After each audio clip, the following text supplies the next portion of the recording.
đây là từng ngõ kia nhom nạp hình rồi dạ pe mà ngày môn này cứ nhom ban thua đầm ná tới bể cà rê cho mình cua xá hay ban tận đá lên đằng đa nhâm nó còn lại tràn khăng mền tén còn tái môn đằng tận đo bể cà rê cứ dương tới thua đầm ná tam rồi dạ dọn họ trong đằng tha sẽ cầm một hiệp nhom đằng cua xá nên lời dọn họ tới chia chẳng ná tỏ hiện từ tam ban từng ngõ kia lại đây cứ dương mà đo bể liền hai là từng ngõ kia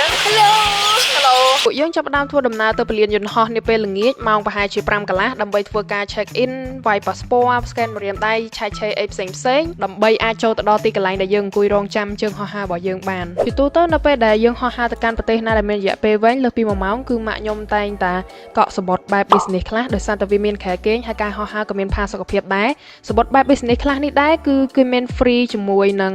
lounge គឺកន្លែងអង្គុយរងចាំដែលមាន buffet ជាច្រើនបែបដែលយើងអាចចាប់ញ៉ាំបានមួយសេរីអញ្ចឹងខ្ញុំហើយនឹងបងប្អូនខ្ញុំអីចាប់ផ្ដើមចាប់ញ៉ាំមកអស់ដៃតែម្ដង Hello ឥឡូវនេះគឺយើងមកញ៉ាំទាំងអស់គ្នាម្ហូប3ចានមិញហ្នឹងហើយគឺថែមកាទៀវមួយចាននេះទៀតនិយាយទៅញ៉ាំកុំឲ្យខាតតែម្ដងបន្ទាប់ពីយើងញ៉ាំអីហើយគឺយើងទៅរកកន្លែងអង្គុយរងចាំជើងហោះហើររបស់យើងដែលកន្លែងដែលយើងអង្គុយនេះដែរគឺមានទាំងកៅអីម៉ាស្សាហើយនិងកៅអីធម្មតាហើយខ្ញុំក៏បានញ៉ាំទឹកអីតិចតួចអានសភៅមើលទូរស័ព្ទអីតិចតួចរងចាំយន្តហោះយើងមកដល់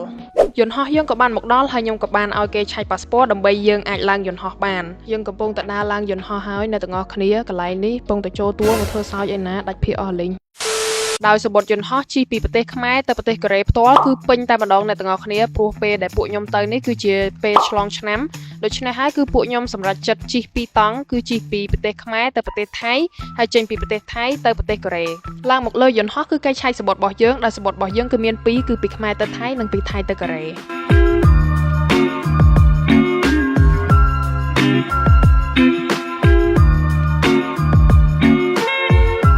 គុំនៅទាំងអស់គ្នាមកកាន់ពលានយន្តហោះសុវណ្ណភូមិឥឡូវនេះគឺខ្ញុំចុះពី fly កម្ពុជាមកប្រទេសថៃហើយឥឡូវនេះយើងកំពុងតែដើរទៅតជើងយន្តហោះមួយទៀតគឺទៅប្រទេសកូរ៉េតែម្ដងយើងកំពុងតែដើរឆ្ពោះទៅកាន់ជើងយន្តហោះមួយទៀតហើយទៀបពេកអត់ឃើញទេបងអូនខ្ញុំហើយពួកយើងក៏បានដើរទៅរកកន្លែងអង្គុយចាំជើងយន្តហោះទី2របស់យើងតែទាំងអស់គ្នាជើងហោះហើរដែលខ្ញុំបានជិះទៅកូរ៉េហ្នឹងគឺនៅពេលយប់អញ្ចឹងនៅលើយន្តហោះហ្នឹងគឺអត់សូវមានអីច្រើនទេដោយសារតែខ្ញុំគេងបាត់ហើយដូច្នេះខ្ញុំក៏បានបញ្ចូលវីដេអូខ្ញុំនៅពេលដែលខ្ញុំជិះត្រឡប់មកខ្មែរវិញដោយសារតែវាជាពេលថ្ងៃអញ្ចឹងគឺមានសកម្មភាពច្រើនឲ្យអ្នកទាំងអស់គ្នាមើលយើងក៏បានឡើងយន្តហោះនៅពេលដែលយន្តហោះមកដល់ហើយនេះគឺជាកន្លែងអង្គុយរបស់ខ្ញុំអង្គុយភ្លាមគឺគេឲ្យកសែងសើមនេះមួយដែលយើងអាចជូតដៃជូតជើងបានហើយមានទឹកភួយសម្រាប់ឲ្យយើងគេងដែលមានផាសុកភាពលើសពីនេះទៅទៀតក៏មានខ្នើយផងដែរបើកាសនេះវិញគឺគេទុកឲ្យយើងស្ដាប់អំឡុងពេលជិះយន្តហោះហ្នឹងកុំឲ្យរំខានអ្នកជិតខាងហើយក៏មានទម្លាប់តិច2ដែរតោះយើងមកបើកកាបូបដែលគេឲ្យយើងនេះវិញក្នុងហ្នឹងគឺមានក្រែមមានស្រោមជើងមានសបុតស្នេហានេះមួយហើយក៏មានឡេមានថ្នាំដុសធ្មេញហើយមានប្រដាប់ញុកតិចនេះកុំឲ្យមានសលេងរំខានមានកណាត់បិទភ្នែកមានឆាដុសធ្មេញហើយមានអាហ្នឹងខ្ញុំអត់ដឹងហៅអីគេទេហើយក៏មានកូនទឹកអប់តូចមួយដែរក្នុងកាបូបហ្នឹងគឺមានប៉ុណ្ណឹងហើយក៏គេឲ្យស្បែកជើងយើងមួយដែរសម្រាប់ដូរបើសិនជាយើងពាក់បើជើងឃ្លុបចឹងណាតោះយើងមកមើលបរិយាកាសនៅក្នុងយន្តហោះនេះវិញកន្លែងដែលខ្ញុំអង្គុយគឺនៅជិតម៉ាក់ខ្ញុំហើយនិងប្អូនខ្ញុំគឺនៅខាងឆ្វេងដៃនេះគឺជាកៅអីរបស់ខ្ញុំទល់មុខកៅអីហ្នឹងក៏មាន screen ធំមួយហើយនៅខាងក្រោមហ្នឹងគឺមានភួយខ្នើយស្បែកជើងដែលយើងទៅមកបើកមិញហ្នឹងនៅខាងស្ដាំដៃហ្នឹងគឺមានតុមួយដែលយើងអាចបត់ហើយញ៉ាំអីនៅលើហ្នឹងបានហើយគឺខ្ញុំបានដាក់អវ៉ាន់អីជិបចប់តិចតួចនៅជិតហ្នឹងផងដែរនៅជិតហ្នឹងគឺមានកូនពូលទូចមួយហើយក៏មានតែដែលយើងអាចបញ្ជាទៅលើ screen បានរួចក៏មានប៊ូតុងផ្សេងដែលយើងអាចសេរីកៅអីយើងខ្លាយទៅជាក្រែក៏បានកៅអីអង្គុយក៏បានដែរដូចខ្ញុំកំពុងតែចុចហ្នឹងគឺខ្ញុំកំពុងតែបត់វាខ្លាយទៅជាខែមួយដែលអាចគេបាននៅពេលយប់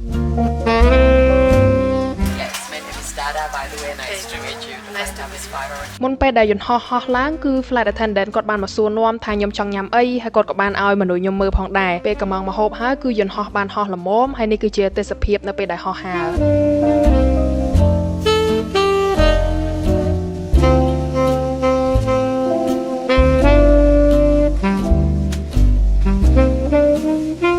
ពីយន្តហោះហោះឡើងគឺគេបានចែកអាហារសម្រន់តិចតួចឲ្យយើងញ៉ាំមុននឹងដល់ម្ហូបធំរបស់គេពេលដែលដល់ម៉ោងញ៉ាំហ្មងគឺគេក្រាកម្រាតុកឲ្យយើងដាក់ប័រដាក់ត្រីសាម៉ុនហើយក៏បានឲ្យនំប៉័ង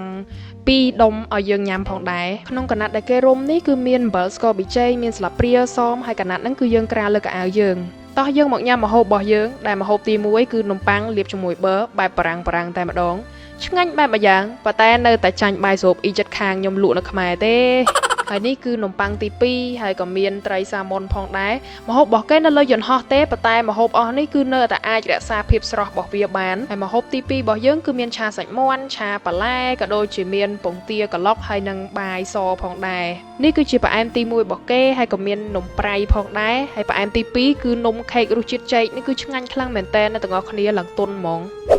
ក្រោយពីញ៉ាំអីហើយក៏ខ្ញុំបានទៅកន្ទប់ទឹកហើយក៏ឆ្លៀត review កន្ទប់ទឹកនៅលើយន្តហោះឲ្យអ្នកទាំងអស់គ្នាមើលបន្ទប់ទឹកគេតូចតែស្អាតមានអនាម័យខ្ពស់គេក៏មានសម្ភារៈអីខ្លះទុកឲ្យយើងប្រើប្រាស់តាមតម្រូវការរបស់យើងផងដែរមកពីកន្ទប់ទឹកវិញក៏គេបានចែកសូកូឡាមានសំបុត្រស្នេហាទៀតហើយមាននំខេកនេះមួយដែរបន្ទាប់មកខ្ញុំក៏បានគេងមើលទូទាស់តិចតួចរងចាំយន្តហោះយើងហោះទៅដល់ទីតាំង